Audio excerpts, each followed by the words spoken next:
Hi అండి, అందరికీ నమస్తే. ములగాకు కర్రీ. ములగాకు, 2 టమాటాలు, ఉల్లిపాయ, పచ్చిమిరపకాయ తీసుకోవాలి. ఉల్లిపాయ, టమాటాలు, పచ్చిమిరపకాయలను కట్ చేసి తీసుకోవాలి. ములగాకు కాడలు తీసుకొని వాటర్లో వేసుకొని కడిగి తీసుకోవాలి. స్టవ్ వెలిగించుకొని 2 స్పూన్లు నూనె వేసుకొని తాలింపు గింజలు వేసుకొని తాలింపు వేగిన తర్వాత ఉల్లిపాయ ముక్కలను వేసుకొని వేయించుకోవాలి. పచ్చిమిరపకాయలు, కరివేపాకు వేసుకొని వేయించుకోవాలి. టమాటా ముక్కలను కూడా వేసుకొని నూనెలో బాగా మగ్గనివ్వాలి.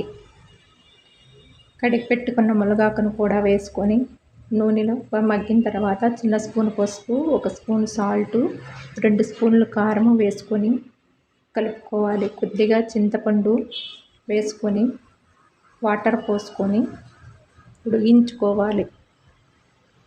ములగాకు కర్రీ అండి, ఇది కళ్ళకి కానీ చాలా మంచిది. ఈ వీడియో నచ్చితే లైక్ చేయండి, షేర్ చేయండి, సబ్స్క్రైబ్